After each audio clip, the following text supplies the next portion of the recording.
A morning like no other. The early morning air in Washington, D.C. was thick with the usual hum of urban life. Cars honked in frustration, pedestrians shuffled across crosswalks, and the rhythmic screech of subway trains echoed from the underground platforms. It was a typical weekday at DuPont Circle Station, where commuters, students, and professionals all converged in a rush to get to their destinations. Among the bustling crowd was Layla Thompson, a 14-year-old high school student. Dressed in her school uniform, her backpack slung over one shoulder, and a pair of worn sneakers, she blended into the sea of commuters. Her headphones dangled around her neck. Though no music played, she preferred to keep her senses sharp in the often chaotic subway. Layla was no stranger to this routine, having navigated the city's public transit system for years. Her mother always said it built character, but to Layla, it was just another part of her day. As the train pulled into the station, a rush of cold air swept through the platform. Layla took a step back to let others exit before boarding. She glanced at her watch. Plenty of time to make it to her first class, where a dreaded math quiz awaited her. The doors hissed open, and the crowd surged forward. Layla entered, scanning the car for a seat. The subway was crowded but not packed. Her eyes landed on a single empty seat near the middle of the car, sandwiched between two commuters.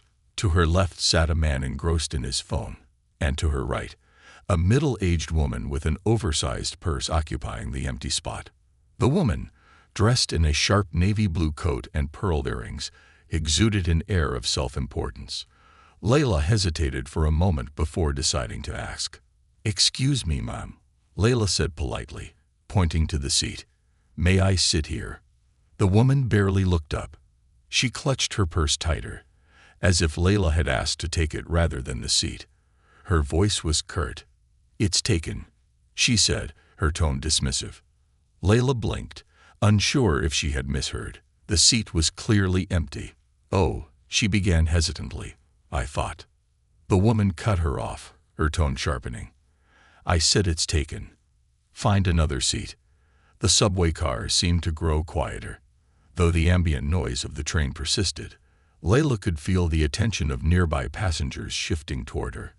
A knot of embarrassment and confusion tightened in her chest, but she didn't move. "There's no one sitting here," Layla said softly, her voice steady but firm. She stood her ground, not out of defiance, but because something about the woman's refusal felt wrong. It wasn't just about the seat. It was about what the woman's actions represented. Layla didn't know why, but she couldn't bring herself to step away. The woman, now visibly irritated, scoffed. "I told you it's taken. Find somewhere else to sit. Don't make a scene." Layla's cheeks burned, but she didn't back down. Her hands gripped the straps of her backpack tighter as she met the woman's gaze. Around her, passengers exchanged glances. Some avoided eye contact altogether, unwilling to involve themselves. Others watched with growing discomfort. Layla noticed a young man across the aisle pull out his phone. His thumb hovered over the record button, hesitating for a moment before pressing it. "Ma'am," Layla said again, her voice calm but carrying a weight far beyond her years, "I just want to sit down. That's all." The woman didn't budge. "It's my seat to decide what to do with. I'm not moving my bag for you." The tension in the subway car was palpable now. The rhythmic rocking of the train and the faint screech of metal against rails seemed distant compared to the unspoken conversation happening in the room. One passenger, a man in a business suit, finally spoke up. "What's the harm in letting her sit? It's a public seat." The woman shot him a glare. "I don't need you telling me what to do. This is my space."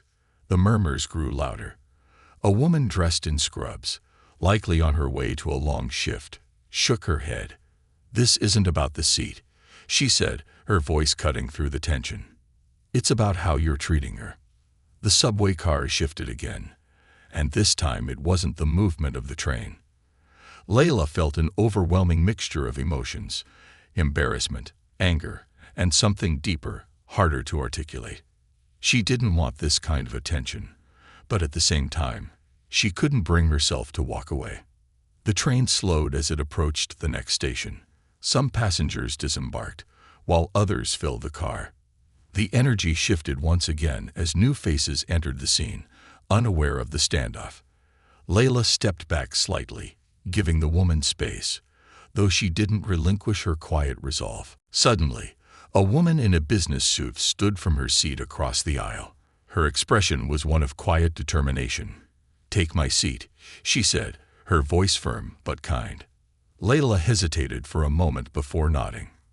"Thank you," she whispered, sinking into the offered seat with a mix of relief and lingering tension. The moment could have ended there, but the recording continued. The young man with the phone panned across the car, capturing the woman's defiant posture, Layla's calm resolve, and the quiet solidarity of the other passengers. The seeds of something larger had been planted, though no one in the car could have anticipated just how far the ripples of this interaction would spread.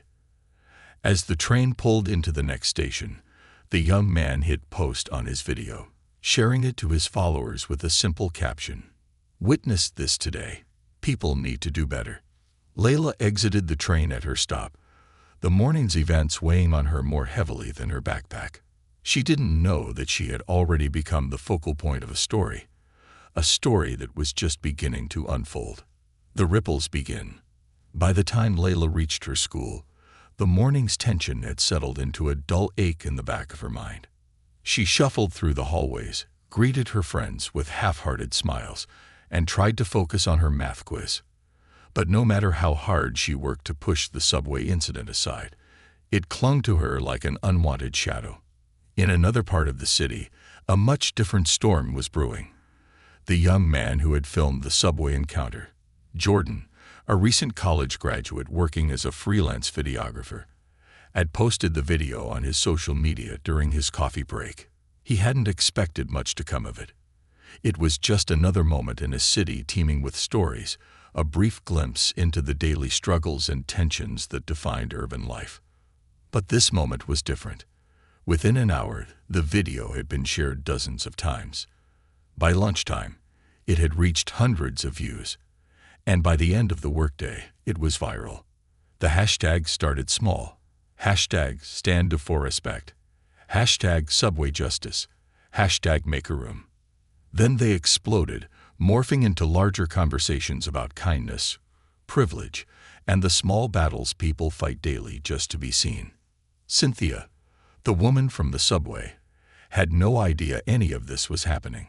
She had gone about her day as usual, stopping by her favorite cafe for a latte and spending her lunch break scrolling through gardening forums. She didn't notice the side eyes from strangers on the street or the subtle shift in tone when a barista handed her the wrong change. It wasn't until she got home that evening, slipping off her heels and settling onto her couch with a glass of wine, that she noticed her phone buzzing incessantly. Her daughter, Emily, was the first to call. "Mom," Emily said, her voice panicked. "What's going on?" Cynthia frowned. "What do you mean? Is everything okay?" "Have you been online today?" Emily asked. "There's a video of you from the subway this morning." Cynthia's stomach dropped. She hadn't given the incident a second thought after the train ride. "What video? What are you talking about?" Emily hesitated. "You're trending, and not in a good way." Cynthia set her wine glass down and opened her phone, her fingers trembling. Her notifications were overwhelming. Texts from friends, mentions on social media, and missed calls flooded her screen. She clicked on the first link she saw, and there it was, the video of her encounter with Layla, now viewed by millions. The clip was unflattering, to say the least. It showed her clutching her purse, her face tight with irritation, and her sharp dismissal of the girl who had simply asked for a seat. The comments were relentless. "This is exactly what's wrong with people these days. Imagine thinking your bag deserves a seat more than a human being. Entitlement at its finest." Cynthia's face burned as she scrolled through the responses. Her initial reaction was defensiveness. "They don't understand the full story," she thought. "I wasn't trying to be rude. I was just protecting my space." But the more she read, the harder it was to justify her actions, even to herself. Meanwhile, Layla's day was progressing in a strange blur. By the time she got home, her phone was buzzing with notifications from classmates, friends, and even distant relatives. She had no idea what was happening until her best friend, Mia, called her. "Layla." Mia practically shouted into the phone. "Have you seen it?" "Seen what?" Layla asked, confused. "The video. Of you. On the subway." Layla froze. "What video?" Mia sent her a link, and Layla hesitated for a moment before clicking it. There she was, standing in the subway car, her calm defiance captured for the world to see. She watched the video in silence, her heart racing. The comments beneath the post were a mix of praise and outrage. "She's so brave for standing her ground. This young girl handled herself with more grace than most adults. This is why we need to keep holding people accountable." Layla didn't know what to feel. On one hand, she was proud that people saw her standing up for herself. On the other, she felt exposed, as though a private moment had been turned into public property. She put her phone down and took a deep breath, trying to process the flood of emotions. Her mom, Tamara, noticed her distress and sat down beside her. "What's wrong, sweetie?" she asked gently. Layla hesitated, unsure how to explain. "There's a video of what happened on the subway this morning. It's everywhere." Tamara's brow furrowed. "Let me see." Layla handed her the phone, and Tamara watched the video in silence. When it ended, she let out a long sigh. "You handled yourself beautifully," she said, pulling Layla into a hug. "I'm so proud of you." "But I didn't want this," Layla whispered. "I didn't want to be famous for something like this." "You didn't ask for it," Tamara said. "But sometimes things happen for a reason. Maybe this will help people think twice about how they treat others." As the evening wore on, the video continued to spread. News outlets picked it up, framing it as a snapshot of the larger social issues plaguing society. Layla's name wasn't mentioned in the initial reports, but that didn't stop journalists and online sleuths from trying to track her down. Cynthia, meanwhile, was feeling the full weight of public scrutiny. Her friends were texting her words of support, but even they seemed hesitant, unsure of how to navigate the situation. At work, her colleagues whispered behind her back, and her manager called her into a meeting. "Cynthia," her manager said, "we need to talk about the video." Cynthia shifted uncomfortably in her seat. "It's being blown out of proportion," she said defensively. "It was a misunderstanding." Her manager sighed. "Regardless of your intentions, the video is affecting the company's reputation. We're getting calls from clients who've seen it. I think it's best if you take some time off until this blows over." Cynthia felt a mix of anger and humiliation. How could one moment on the subway unravel her entire life? For Layla, the attention was overwhelming. Reporters showed up at her school, classmates bombarded her with questions, and strangers sent her messages of support. Her mom did her best to shield her from the chaos, but it was impossible to avoid entirely. One evening, as Layla sat at her desk, staring at the endless stream of notifications on her phone, she decided to write about her experience. She didn't know what she wanted to say, but she knew she needed to express herself. She opened her notebook and began to write. Sometimes, standing up for yourself isn't about making a statement. It's about staying true to who you are, even when the world tells you to shrink. She didn't share the piece right away. For now, it was just for her, a way to process everything that had happened. But as the days passed, her words would find their way into the world, sparking conversations she never imagined she'd be a part of. The digital storm. By the third day after the subway encounter, the story had gained unstoppable momentum.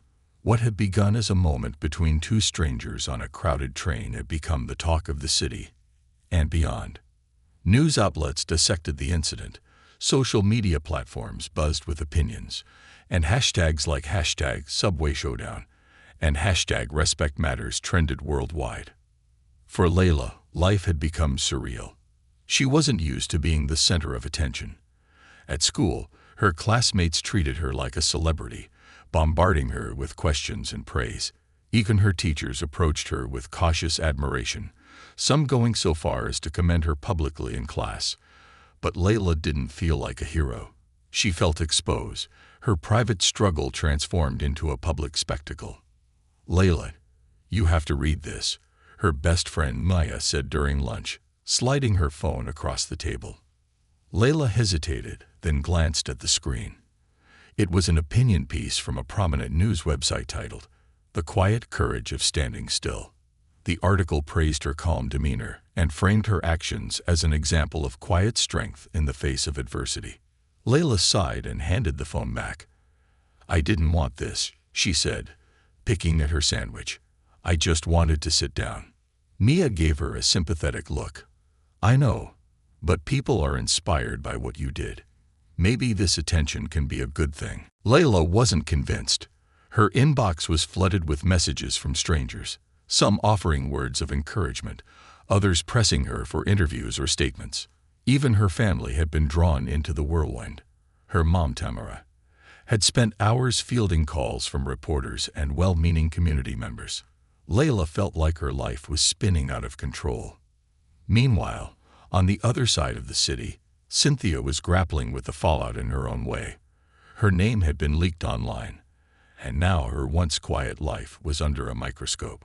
Social media sleuths had unearthed her Facebook posts, Instagram photos, and even her LinkedIn profile. Every detail of her life was scrutinized. Every comment she had ever made picked apart. The backlash was relentless. Her inbox was filled with angry messages, some of them laced with threats. She had to deactivate her accounts to escape the onslaught. But the damage was already done. Her coworkers avoided her, her friends were hesitant to reach out, and even her daughter, Emily, was struggling to defend her. "Mom, you have to say something," Emily insisted during a tense phone call. "Post an apology or make a statement, anything to show people you're sorry." Cynthia bristled at the suggestion. "I didn't do anything wrong," she said defensively. "Why should I apologize for protecting my space?" Emily sighed. "This isn't just about the seat, Mom. It's about how you treated her. People are angry because they see a bigger issue here." Cynthia hung up the phone feeling both frustrated and helpless. For years, she had lived in a comfortable bubble, surrounded by people who shared her worldview.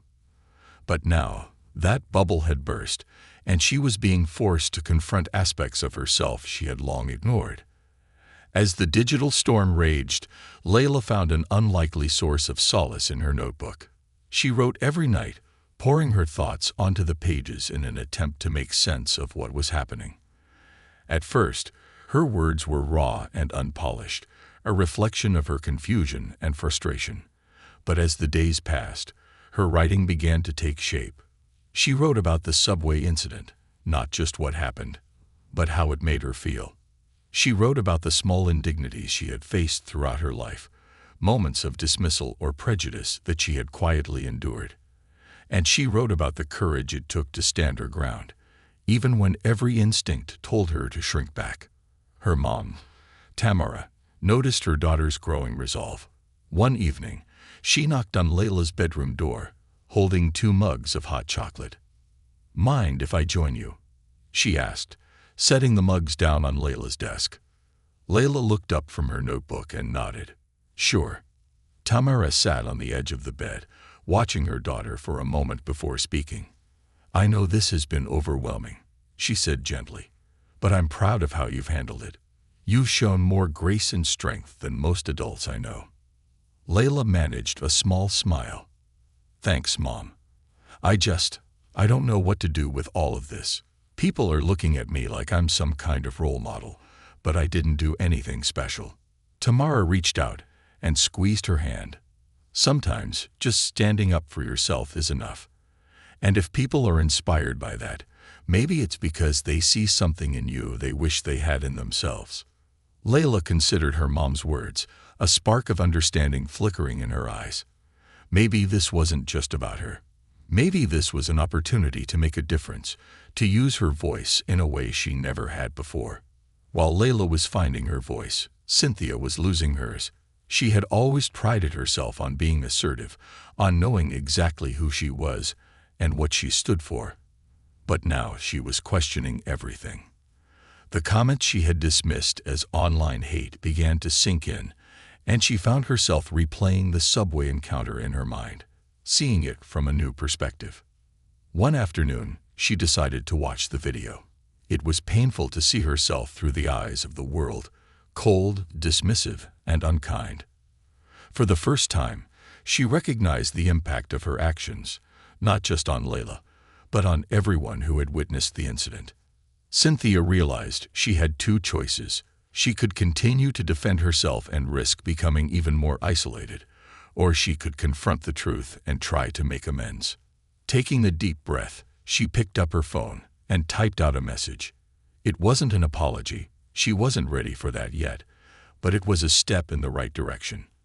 I've been reflecting on the subway incident and the reactions it has sparked. While I didn't intend to hurt anyone, I understand now that my actions were dismissive and hurtful. I'm listening, and I'm open to learning from this experience. She posted the message to a community forum where the video had been widely shared, then closed her laptop and sat in silence. It wasn't much, but it was a start. As the week drew to a close, Layla's words found their way into the world. With her mom's encouragement, she shared an excerpt from her notebook on a social media account she had rarely used. The post was simple but powerful. Standing still isn't always easy, especially when the world tells you to move. But sometimes standing still is the loudest thing you can do. The post went viral almost instantly, garnering thousands of likes and shares. People from all walks of life began sharing their own stories of standing up for themselves or facing prejudice, creating a ripple effect that extended far beyond the subway car where it all began. For Layla, it was a turning point. She realized that her story wasn't just about her. It was about all the people who had ever been made to feel small, and the quiet strength it took to reclaim their space in the world. And for Cynthia, it was a reminder that it's never too late to change, to listen, and to grow. Confronting the mirror, Cynthia stared at her laptop, the faint glow illuminating the lines of exhaustion etched into her face. Her message, an attempt at acknowledging her behavior on the subway, had been posted for over 24 hours. Responses trickled in slowly at first, but soon gained momentum. Some were understanding, offering cautious support for her willingness to reflect. Others were blistering, accusing her of issuing a hollow statement without true remorse. "It's not enough to say you're reflecting," one comment read. "What are you actually doing about it?" Cynthia sighed, closing the laptop. For years, she had prided herself on being a good person, charitable, responsible, polite. Yet, in one moment, that image had crumbled. The video of her interaction with Layla had become a mirror, forcing her to confront aspects of herself she'd ignored or justified. Now, the reflection staring back at her was uncomfortable, but she couldn't look away. The past week had been a whirlwind of emotions: anger, shame, confusion, and most recently, a nagging sense of responsibility. Cynthia had always thought of herself as someone who treated others fairly. But the voices online, the calls from her daughter, and the countless replays of the video had left her with an undeniable truth: she had been wrong. The realization was unsettling. It wasn't just about the subway seat or her tone with Layla. It was about a pattern, small choices, subtle biases, and quiet dismissals that had added up over time. The world had changed around her, but she hadn't kept pace. Now that world was demanding accountability, and Cynthia wasn't sure how to rise to the challenge. She decided to take action. For years, she had passed a community center near her home without a second thought. Now she found herself standing in its lobby, clutching a flyer for a workshop on implicit bias. She didn't know what to expect, but something told her this was where she needed to start. The room was modest, with folding chairs arranged in a circle and a whiteboard at the front displaying the words, "Unpacking Bias, a Journey Toward Understanding." Cynthia hesitated at the door, her nerves threatening to send her back to the safety of her car. but a middle-aged man with a warm smile waved her in. "First time?" he asked. She nodded. "Yes. I'm not sure if I belong here." He gestured to an empty chair. "That makes you exactly where you're supposed to be." The session began with introductions. People shared their reasons for attending. Some had faced discrimination. Others wanted to be better allies. And a few, like Cynthia, were there because of a recent wake-up call. When it was her turn to speak, Cynthia hesitated before saying, "I'm here because I realized I've been blind to the ways I've dismissed others. I want to do better." The group leader, a woman named Dr. Harris, nodded. "Acknowledging that is the first step. Growth comes from discomfort." For the next 2 hours, Cynthia listened. She listened to stories from people whose lives had been shaped by prejudice and exclusion. She heard about small acts of dismissal that mirrored her own behavior on the subway. The parallels were undeniable, and for the first time, Cynthia felt the weight of her actions not as a public scandal, but as a deeply personal failure. At the end of the session, Dr. Harris handed out reflection journals. "Take this with you," she said. "Write down what you've learned, what you're feeling, and what you plan to do moving forward. Change isn't a single act. It's a process." Cynthia left the center feeling both lighter and heavier. The burden of her defensiveness was beginning to lift, but the weight of accountability remained. She spent that evening writing in the journal, her words raw and unfiltered. Across town, Layla was experiencing her own transformation. The attention from the viral video hadn't faded, but it had shifted. What began as a barrage of messages and interview requests had evolved into a broader conversation. Layla's words, shared online, had inspired others to come forward with their stories. She was no longer just the girl from the subway. She was becoming a voice for those who had been overlooked or dismissed. Her mom, Tamara, watched with pride as Layla navigated the attention. But she also saw the toll it was taking. Layla had always been introspective, preferring quiet moments with her notebook to the chaos of social media. Now she was being asked to speak at events, respond to messages, and represent something much larger than herself. One evening, as they sat on the couch together, Tamara said, "You don't have to carry this alone, you know." Layla looked at her mom, her expression a mix of gratitude and exhaustion. "I know, but it feels like I have to. People keep saying I'm brave, that I stood up for something important. What if I let them down?" Tamara pulled her into a hug.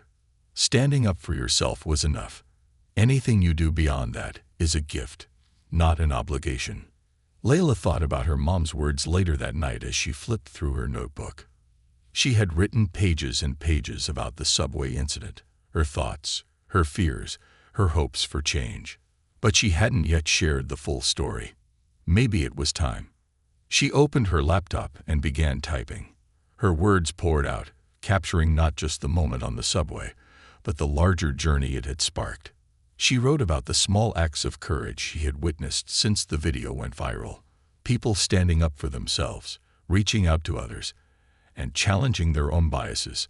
And she wrote about Cynthia, not with anger, but with a sense of understanding. "Change isn't easy," she wrote. "For me, it was about finding the courage to stand still when the world wanted me to shrink. For others, it's about finding the courage to move forward, even when it's uncomfortable." Layla's post went live the next morning. Within hours, it was shared thousands of times. People responded with their own reflections, turning her words into a catalyst for deeper conversations. Even Cynthia saw it, her heart tightening as she read Layla's measured, thoughtful account of the incident. For the first time, Cynthia felt something she hadn't allowed herself to feel before. Gratitude. Gratitude for Layla's grace, for her willingness to understand, and for the chance to learn and grow. The following week, an unexpected opportunity arose. A local community event, focused on fostering dialogue and understanding, invited both Layla and Cynthia to participate. Layla was hesitant at first. She wasn't sure she was ready to meet Cynthia face to face. But after some thought, she agreed. This wasn't just about her. It was about creating a space for change. Cynthia, too, was nervous. She knew the encounter would be uncomfortable, but she also knew it was necessary. If she truly wanted to move forward, she had to face the person she had wronged. The event was held in a community center auditorium, packed with people eager to hear from both women. Layla spoke first, sharing her perspective with the same quiet strength she had shown on the subway. Cynthia followed, her voice trembling as she acknowledged her mistakes. "I can't undo what I did," Cynthia said, looking directly at Layla, "but I can promise to do better. And I want to thank you for showing me the courage to confront myself." The room was silent for a moment, then erupted into applause. It wasn't about absolution or closure. It was about the possibility of growth, for both individuals and the community. For Layla and Cynthia, the encounter marked a turning point. Layla found her voice, not just as someone who stood up for herself, but as a leader in a larger movement.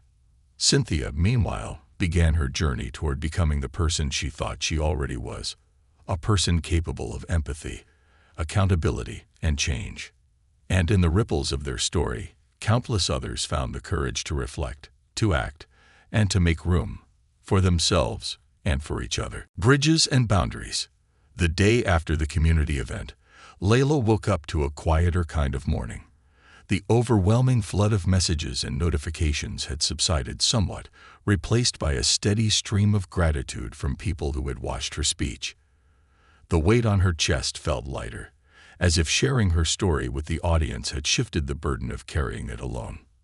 At breakfast, her mom slid a plate of pancakes in front of her, smiling warmly.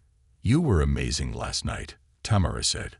"I could see how much you inspired those people." Layla poured syrup over her pancakes, her brow furrowed. "I didn't think I had anything important to say. But standing up there, looking out at all those faces, I realized, maybe it's not just about what happened to me. It's about everyone who's ever felt small." Tamara nodded. "It's about turning moments into movements. But remember, Layla, you don't have to fix everything. It's okay to set boundaries." That idea stayed with Layla as she went about her day. She had learned so much about herself over the past weeks, about her strength, her vulnerability, and the power of her voice. But she had also learned the importance of protecting her energy, especially when the world was pulling her in so many directions. Meanwhile, Cynthia was navigating her own journey, one marked by introspection and tentative steps toward change. The community event had been a pivotal moment for her. Standing on that stage, looking out at a sea of faces, some supportive, others skeptical, had forced her to confront the full weight of her actions. But what had moved her most was Layla's grace. "She could have torn me apart," Cynthia admitted to her daughter Emily later that evening, and no one would have blamed her. But instead, she chose to listen, to give me a chance to grow. Emily, who had been one of Cynthia's harshest critics in the aftermath of the subway incident, softened. "Maybe this is your chance to show people that change is possible." Cynthia had taken that to heart. She returned to the community center the following week, not just as a participant, but as a volunteer. She helped set up chairs for workshops, passed out flyers for upcoming events, and even started attending discussions on allyship and accountability. It was humbling work, but it felt necessary. One evening, after a particularly emotional session, Cynthia found herself sitting alone in the center's break room, nursing a cup of coffee. Dr. Harris, the group leader, walked in and joined her. "You've been coming here a lot," Dr. Harris observed. "What keeps you coming back?" Cynthia stared into her coffee, searching for the right words. "I think I'm trying to prove to myself that I can be better. That the person people saw in that video isn't all I am." Dr. Harris nodded thoughtfully. "Growth isn't about erasing who we were. It's about building on it, learning from it. You're here because you're willing to do the work. That matters." The words stayed with Cynthia as she continued her journey. She knew she couldn't undo the harm she had caused, but she hoped she could create something positive in its place. Layla and Cynthia's paths crossed again a few weeks later at a workshop focused on intergenerational dialogue. Layla had been invited as a guest speaker, while Cynthia had signed up as a participant. When they saw each other, there was a moment of hesitation. Then Layla offered a small smile, and Cynthia felt a wave of relief. The workshop began with an icebreaker, where participants were asked to share a moment in their lives that had shaped their perspective. Layla spoke about her love of writing and how it had helped her process the subway incident. Cynthia, after a deep breath, spoke about how the same incident had been a wake-up call for her. "I thought I was protecting my space," Cynthia said, her voice steady but emotional. "But what I was really doing was closing myself off from seeing someone else's humanity. That's not who I want to be anymore." The room was quiet as she finished. Layla, sitting across from her, gave a small nod of acknowledgement. For the rest of the workshop, they worked in small groups, sharing stories and discussing ways to bridge divides. By the end, Layla and Cynthia found themselves talking alone. "I've been meaning to thank you," Cynthia said, "not just for your patience, but for your strength. You've taught me more than I can put into words." Layla hesitated before responding. "I've learned a lot too, about standing up for myself, but also about giving people a chance to change. It's not always easy, but I think it's worth it." They left the workshop with a sense of closure, not the kind that erases the past, but the kind that allows for new beginnings. For Cynthia, it was a step toward redemption. For Layla, it was a reminder that her voice mattered, even when it felt small. In the weeks that followed, the ripple effects of their story continued to spread. Layla was invited to participate in a youth leadership program, where she met other young people working to make a difference in their communities. Cynthia, inspired by her experiences at the community center, started a mentorship program at her workplace to foster more inclusive practices. Their story became a symbol of what was possible when people chose to listen, to reflect, and to grow. It wasn't about perfection or instant transformation. It was about the small, steady steps that lead to meaningful change.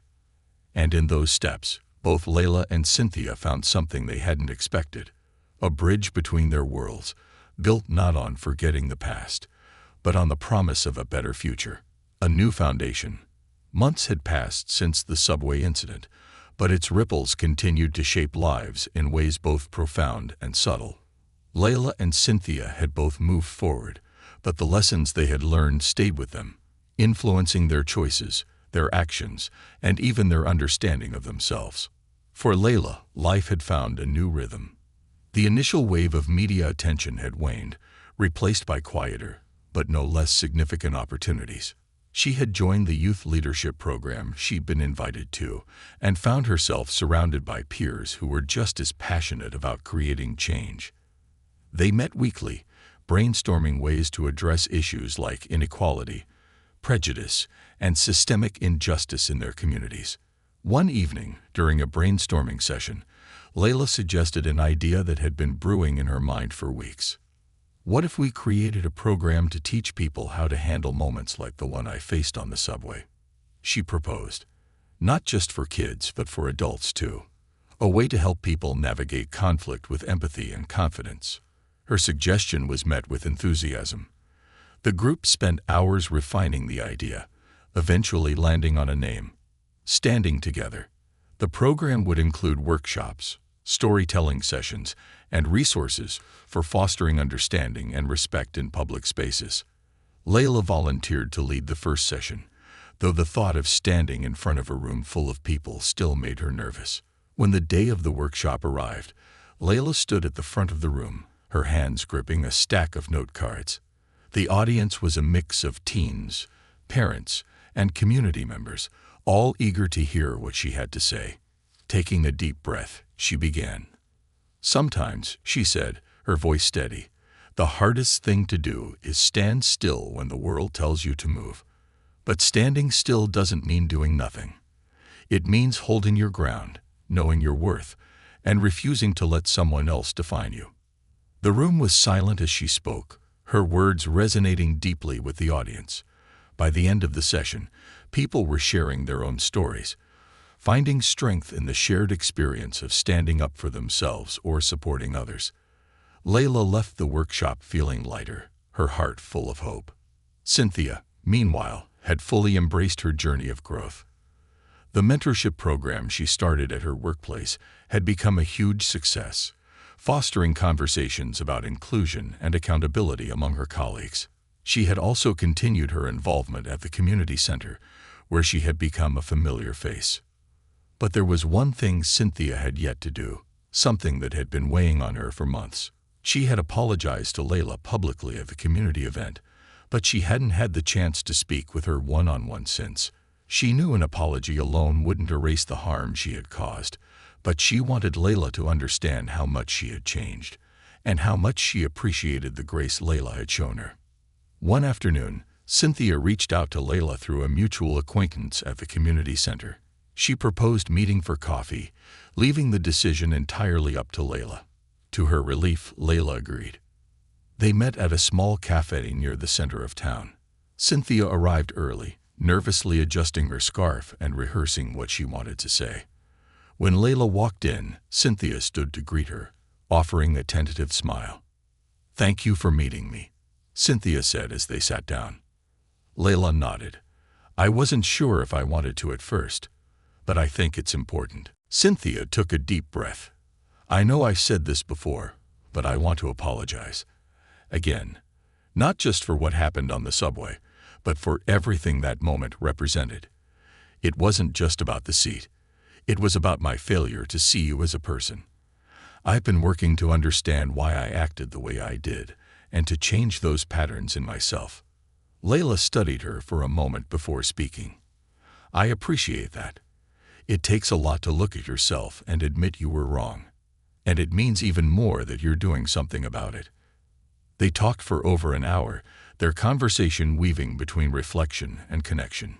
Cynthia shared stories of her journey, how the workshops and community events had opened her eyes to perspectives she had never considered.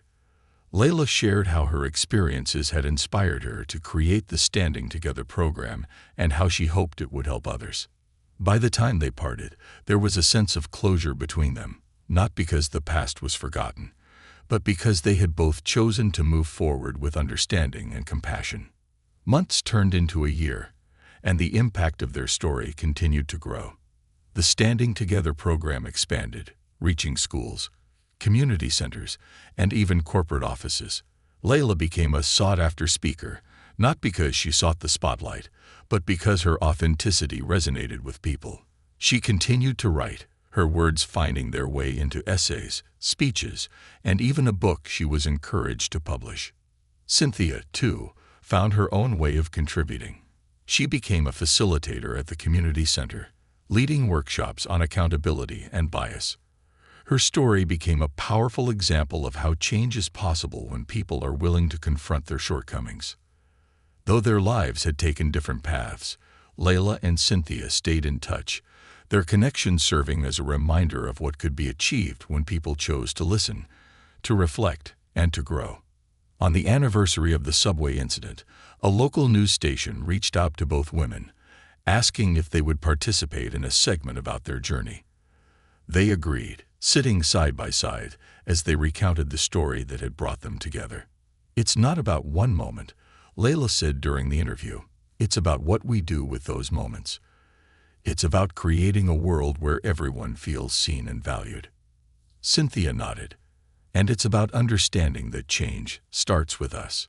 It's not easy, but it's worth it." The segment ended with a simple message: one moment can change everything. Choose wisely. For Layla and Cynthia, that moment on the subway had been the beginning of something much larger, a testament to the power of standing still, moving forward, and building bridges where none had existed before. Together, they had turned a moment of conflict into a foundation for change, proving that even the smallest acts of courage and reflection could transform lives.